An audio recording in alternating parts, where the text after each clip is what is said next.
करें, क्योंकि ऐसा है कि सरकार ने मुझ पर तो इमरजेंसी लगाई हुई है, मगर जब शहर का सवाल आए तो फिर सरकार की अनऑफिशियल इमरजेंसी की परवाह हम लोग तो करते नहीं और ज़रूरत भी नहीं है करने की। ऐसा है कि शहर में मैं पीछे 4 महीने से ऊपर से किसी भी सियासी समाजी एक्टिविटीज़ से कटा हुआ था। एक लंबा वक्त मेरा जेल में गया और जेल में जाने का मुझे कतई अफसोस नहीं है। अफसोस सिर्फ इस बात का है कि उस दौरान ईदगाह ग्राउंड पे जॉगिंग ट्रैक का काम शुरू कर दिया गया। अगर मेरी ज़िंदगी में मुझे कभी अफसोस रहेगा तो इसी बात का रहेगा कि उस वक्त मैं क्यों नहीं था। बात दरअसल ऐसी है कि बिला वजह का मालेगांव शहर में ऐसे हालात बनाए जाते हैं जिसकी वजह से मालेगांव शहर का लॉ एंड ऑर्डर और वातावरण ख़राब हो, और जॉगिंग ट्रैक भी उसकी एक मिसाल है। हम लोग इससे पहले भी बोलते आए कि मालेगांव शहर में फ़िरका परस्तों ने अपना चेहरा बदल लिया है और वो अब ऐसी कोशिश करने लगे हैं कि मालेगांव के मशरक़ी हिस्से को ऐसा नुकसान हो जो देरपा महसूस किया जाए। पहले फ़िरका परस्ती का माहौल इस शहर में अलग था, मगर अब वो अलग हो गया। इसी की मिसाल दावाड़ी को पानी देने का सवाल है। हमने कभी दावाड़ी को पानी ना मिले इस पे हमें कभी एतराज़ नहीं था। अभी भी सरकार ने एक नियोजन बनाया है जिसमें सब गांव को पानी देने का सवाल है, उसमें दावाड़ी का भी सवाल है, वो जीआर भी आ गया है। उसमें अगर कभी हमारी मदद लगेंगी तो हम वो मदद देने भी तैयार हैं। मगर हमारे शहर का मालेगांव कॉरपोरेशन हद का, अब मालेगांव कॉरपोरेशन हद का बोलने का सवाल ये नहीं है कि मालेगांव कॉरपोरेशन हद सिर्फ नदी के इस पार है। मालेगांव कॉरपोरेशन हद में सोए गाँव से लेके तमाम ही हिस्से रमजानपुरा मालदा सब आते हैं। हम हमारे डैम से पानी देने के खिलाफ़ कल भी थे और आज भी है। ये ऐसे हालात क्यों बनाए जा रहे हैं इस शहर में, और उसकी एक वो थी जॉगिंग ट्रैक। कोई ज़रूरत वहाँ पे जॉगिंग ट्रैक बनाने की नहीं थी। लोग वहाँ पर ऐसे भी पैदल चलने आते थे। वहाँ पे मिल्कियत का भी कोई तनाज़ा कभी नहीं रहा ना।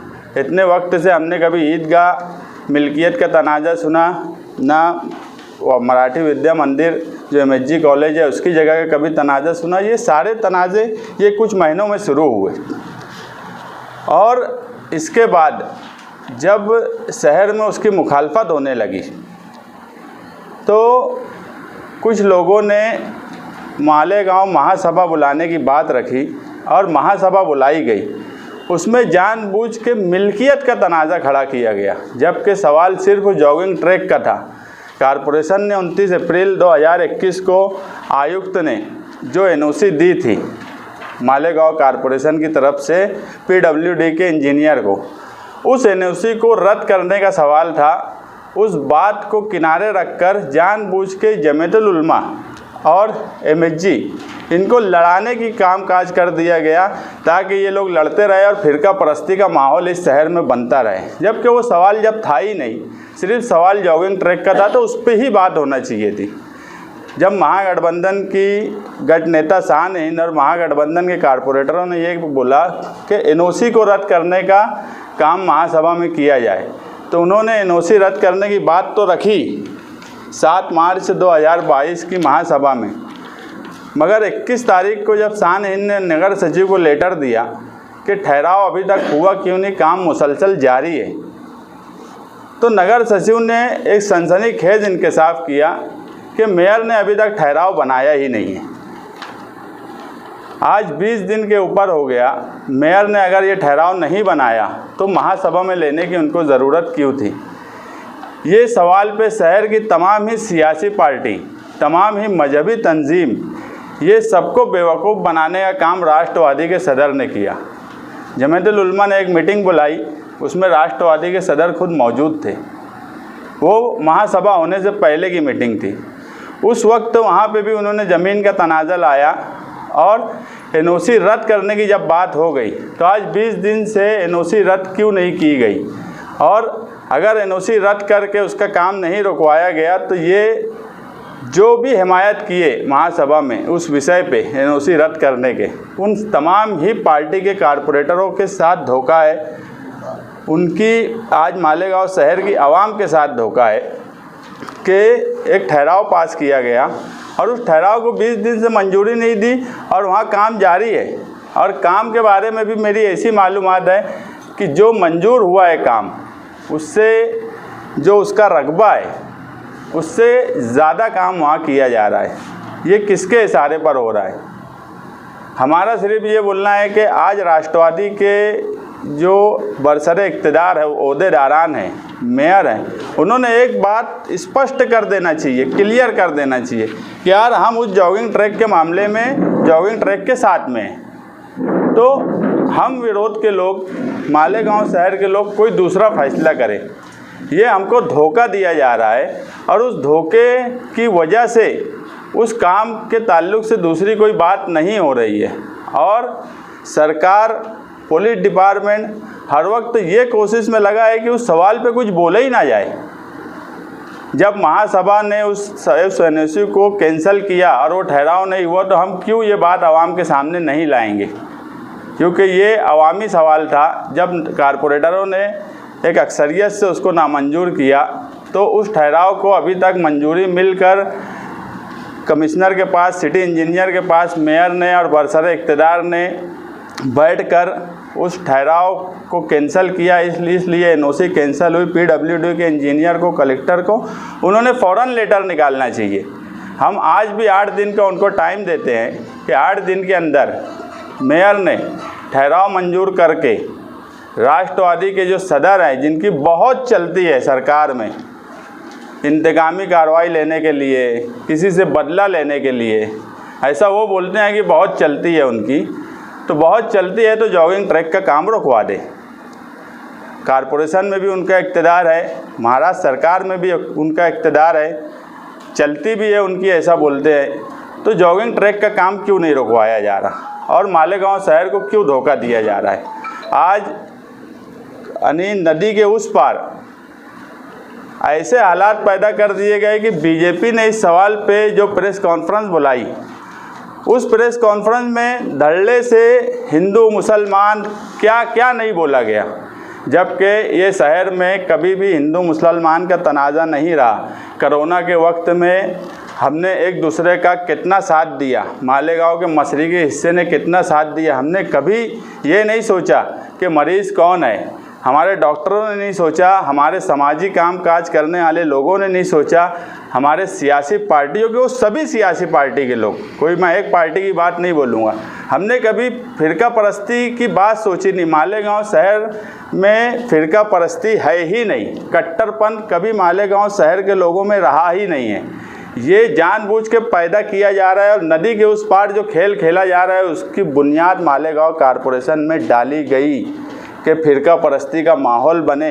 अब ये फ़ायदा नदी के उस पार शिवसेना को दिया जा रहा है या बीजेपी को, ये भी आवाम देख रही है और समझ रही है किसकी दोस्ती किसके साथ कितनी अच्छी है। नदी के उस पार के लीडर और इस पार के लीडरों में ये भी मालेगांव शहर के सामने है। ऐसा मुद्दा जो था ही नहीं, उसको पैदा करना, दो समाज में दूरी पैदा करना, ये राष्ट्रवादी ने इस शहर में की है और ऐसे हालात पैदा कर दिए हैं जिसकी वजह से आगे चल के ये और ख़तरनाक सिचुएशन पैदा होंगी। इससे पहले ज़मीन का तनाज़ा किनारे रखते हुए फौरी तौर पे NOC के सवाल पे जॉगिंग ट्रैक का काम रोकना चाहिए, क्योंकि वहाँ पर खंबे लगाने का भी काम जारी हो गया। आगे चल के ऐसा बोलते हैं कि कुछ दरख्त वगैरह ऐसे लगाएंगे कि एक दीवार का काम हो जाए, दीवार उठा दी जाएंगी।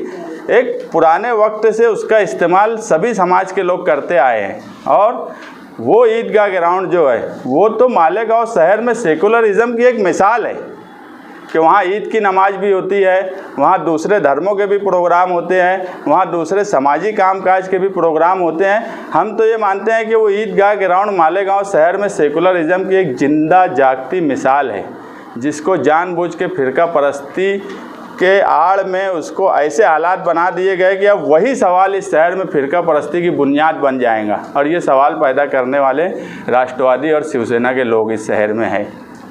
तो मेरा बस इतना ही बोलना है कि अगर 8 दिन में मेयर ने और राष्ट्रवादी के ओहदेदारान ने जॉगिंग ट्रैक का काम नहीं रोके और महासभा का ठहराव करके अपनी जिम्मेदारी पे पीडब्ल्यूडी के इंजीनियर को लेटर लिख के काम नहीं रोका गया, तो जो भी कारपोरेटर उसकी हिमायत किए हैं वो किसी भी पार्टी के हों, विरोधी पक्ष नेता की हैसियत से शानहीन सभी कारपोरेटरों को लेटर लिखेंगी कि यार तुमने जब इसकी हिमायत की तो आज तक मेयर ने और सत्ताधारी लोगों ने उसे क्यों पास नहीं किया। उसमें अगर सत्ताधारी के कारपोरेटर भी उसकी हिमायत में थे तो उनके भी सामने ये सवाल आना चाहिए कि उनको भी बरसरे इक़्तिदार मेयर और राष्ट्रवादी के ओहदेदारान धोखा दे रहे हैं। और क्योंकि आने वाले वक्त में सबको इलेक्शन में जाना है, सभी को इलेक्शन में जाना है, तो बात सबको साफ होना चाहिए कि यार तुमने जो कारपोरेटरों ने उसकी हिमायत दी, पब्लिक में वो भी बात सामने आए कि महासभा का ठहराव होने के बाद उनके कारपोरेटर क्या कर रहे हैं। और मेरी तमाम ही पब्लिक से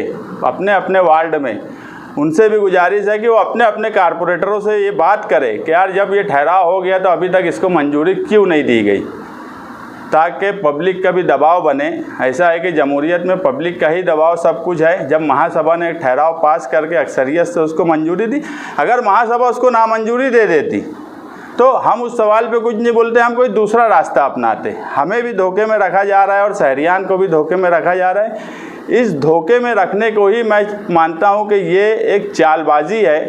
प्लानिंग के तौर पे तो हमको जेल में डाला गया, मगर उस दौरान इस शहर में एक अलग ढंग की प्लानिंग हो रही थी। आप गौर करेंगे, मालेगांव शहर की म्यूनसिपलिटी से लेकर शब्बीर सेठ, निहाल साहब, बहुत से सदर बल्दिया गए, बहुत से मेयर हुए, मगर कभी किसी ने 50 पुलिस वाले अपनी हिफाजत के लिए कारपोरेशन में नहीं रखा।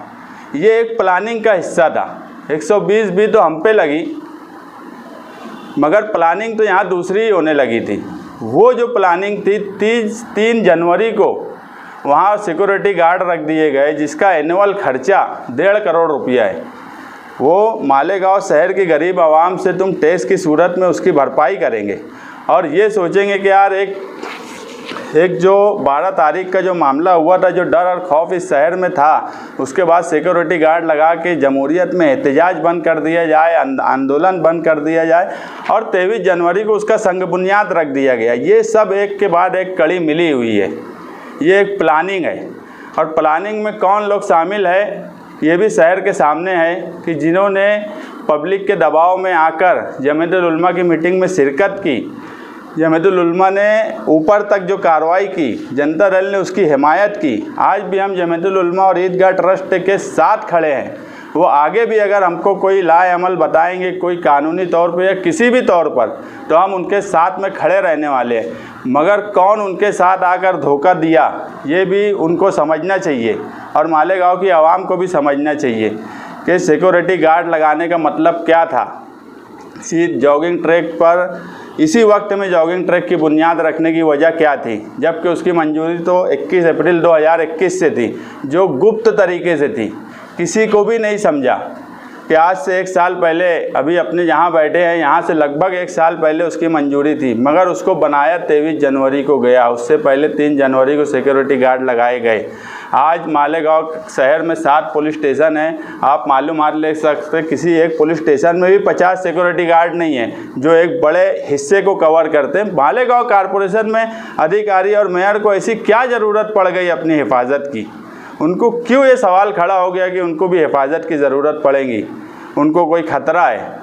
उसकी वजह है कि उनकी प्लानिंग अलग थी। वो एक प्लानिंग के तहत ये काम कर रहे थे। उनको समझ रहा था कि आगे कोई बात होगी, इसीलिए सिक्योरिटी गार्ड लगाए गए, जिनके ऊपर 1.5 करोड़ रुपया खर्चा किया जा रहा है, जिसका हम विरोध करते हैं। जमहूरियत में डंडे और बंदूक से अवामी एहतजाज को दबाया नहीं जा सकता और बंदूक और डंडे की बुनियाद पे अगर पुरअमन अवामी एहतजाज को दबाने की कोशिश की जा रही है तो ये जमहूरियत का खून करने के जैसा है। और ऐसे प्लानर इस शहर में जो फ़िरका परस्तों से मिल के माहौल को ख़राब करते हैं, इसकी भी इंक्वायरी सरकार से तो मुझे उम्मीद नहीं है, मगर हमारी भी मजबूरी है। हम सरकार को ही बोल सकते हैं, हम सरकार को कहेंगे इस पूरे मामले की कड़ी से कड़ी मिलाई जाए और कौन लोग इस प्लानिंग में शामिल थे कि शहर का माहौल ख़राब हो। जो जगह सेकुलरिज़म की बुनियाद थी उसे फ़िरका परस्ती की बुनियाद बना देने वाले लोगों को आवाम के सामने लाए और उन पर कानूनी कार्रवाई करें। और ये सवाल कभी था क्या? ईदगाह ट्रस्ट ने कभी बोला कि हमको पूरी जगह दे दो? ये तो दो समाज में लड़ाने के लिए, मैं तो वही बोला ना, दो समाज में लड़ाने के लिए, ताकि एक माहौल ख़राब हो, फिरका परस्ती का आने वाले कारपोरेशन में उसका फ़ायदा उठाया जाए। ये मिल बांट के एक प्लानिंग की गई है ना। ईदगाह ट्रस्ट ने मेरी मालूमात में कभी ये बोला कि यार वो जगह हमको दे दो। अवामी तौर पे तो मुझे इसका इल्म नहीं है। तो ये सवाल क्यों पैदा किया गया? सवाल जब सिर्फ जॉगिंग ट्रैक के एनओसी का था तो उस पे ही रहता तो नदी के उस पार आज जो सियासत हो रही है वो भी नहीं पड़ी होती। नदी के उस पार भी जो सियासत हो रही है उसकी वजह भी ये जगह उस ट्रस्ट से लेके उस ट्रस्ट को दे दिया जाए। और आज मुल्क के हालात जैसे है, इन हालात में इस तरह का फैसला करना दो समाज को लड़ाने के जैसा है। जो ट्रस्टियान का बोलना था कि अंतुले साहब के वक्त में एग्रीमेंट हुआ था कि अगर ईद का दिन, बकरीद का दिन 26 जनवरी, 15 अगस्त और 1 मई के वक्त में पड़े तो पहले नमाज होगी, उसके आधे घंटे के बाद परेड होगी। इसका मतलब ये है कि पूरी जगह जो है वो नमाज के लिए मुख्तस थी। नमाज मिल्कियत तो भले ही कम जगह पे थी, लेकिन नमाज पूरे ग्राउंड में पढ़ी जाती थी। इसलिए ये सवाल ही नहीं था कि ये जगह हमको दी जाए। और ना इस बात पे लड़ाई शुरू हुई थी। लड़ाई इस बात पर शुरू हुई थी कि वहाँ जॉगिंग ट्रैक बनाया जा रहा है और वो जगह किसी तरह के कंस्ट्रक्शन के लिए मना की गई थी। कंस्ट्रक्शन मतलब अगर टाइलिंग करना है तो वो भी कंस्ट्रक्शन में आता है। ये भी गैर कानूनी काम हुआ वहाँ पर, किसी तरह का कंस्ट्रक्शन, और उसी पर लड़ाई शुरू हुई। लेकिन जमात उलमा की मीटिंग में मालेगांव के राष्ट्रवादी के नए सदर जो हैं वो वहाँ गए और उन्होंने नया फितना डाला। जब महासभा 7 मार्च को हुई, 7 मार्च को, तो हमने उस वक्त यही बोला कि पूरब, पश्चिम, उत्तर, दक्षिण मत करो, पूरी जगह जो है वो नमाज के लिए इस्तेमाल हो। ये लेकिन वहाँ पर मुसलसल इन्होंने ऐसी कोशिश की कि लड़ाई जो है वो स्कूल वालों से, गांधी विद्या मंदिर वालों से, जमात उलमा की, और उसमें वो कामयाब रहे। वहाँ बीजेपी और शिवसेना की लड़ाई शुरू हो गई नदी के उस पार। और जॉगिंग ट्रैक का मामला अभी तक वैसे ही रहा। एनओसी पे अमल कुछ नहीं है। एनओसी को रद्द करने का हमने महासभा में ये मांग की थी कि एनओसी को रद्द किया जाए, और जब एनओसी रद्द हो जाएगी तो इसका मतलब ये है कि वो इल्लीगल इंक्रोचमेंट हो जाएगा, तो उसको तोड़ दिया जाए कारपोरेशन की तरफ से। लेकिन जब हमने मालूमात ली, 21 तारीख को लेटर दिया और 25 तारीख को जो जवाब आया, अभी तक ठहराव की लिखावट भी नहीं हुई है, उसको बनाया भी नहीं गया है, तो मंजूर होना दूसरी बात। जबकि हमसे ये वादा किया गया था कि वो एनओसी रद्द करेंगे। जब कलेक्टर के पास गए तो उन्होंने ये कहा कि मालेगांव कारपोरेशन ने एनओसी दी है बनाने की जॉगिंग ट्रैक। उसके बाद रेवेन्यू डिपार्टमेंट ने और दूसरे डिपार्टमेंट ने उनको इजाज़त दी। अगर मालेगांव कारपोरेशन की इजाज़त ख़त्म हो जाती तो खुद ब खुद वो ख़त्म हो जाए। हमारी यही मांग थी कि मालेगांव कारपोरेशन एनओसी को रद्द करे और वो जो जगह जो कंस्ट्रक्शन हो रहा है उसको इलीगल बोलकर वो कंस्ट्रक्शन को तोड़ दिया जाए। लेकिन अभी तक ये समझ में आया कि जॉगिंग ट्रैक को बचाने के लिए दूसरी लड़ाई लगा दी गई और जॉगिंग ट्रैक का मामला यूं ही बरकरार है। हमने पहले भी कहा था कि वहाँ पे पोल लगाने का काम किया जाएगा, तो उसके बाद वहाँ पे पौधे झाड़ लगा दिए जाएंगे ताकि ईदगाह को उस जगह तक महदूद कर दिया जाए। और ये साजिश यहाँ की मालेगांव कारपोरेशन में सत्ता में शामिल तमाम पार्टियां कर रही है और मालेगांव के जो अक्सरियत में रहने वाले अक़लियत है उनको जो है वो मजरू कर रही है, उनके एहसासात को बेवकूफ़ बना है। ये धीरे धीरे जो मालेगांव शहर में लोगों के दिलों में गुस्सा पैदा हो रहा है वो बड़ी शक्ल ना इख्तियार करे, इसलिए कहीं ना कहीं इस चीज़ को रोकना बहुत ज़रूरी है। और मालेगांव कारपोरेशन में इक़्तिदार आज के राष्ट्रवादी, शिवसेना और बीजेपी तीनों का है। बीजेपी ने भी उनको वोट दी है, बजट उनको भी बराबर से दिया जाता है और खेल ऐसा खेला जा रहा है कि ठहराव हुआ नहीं। एकनाथ शिंदे साहब के पास पहुंच गए ठहराव रद्द करने। ये कौन सा राजकारण नदी के उस पार हो रहा है? नदी के उस पार की जो आवाम है उसके भी सामने ये समझने का सवाल है कि जब ठहराव हुआ नहीं तो रद्द करने वो सरकार के पास कैसे पहुँच गए।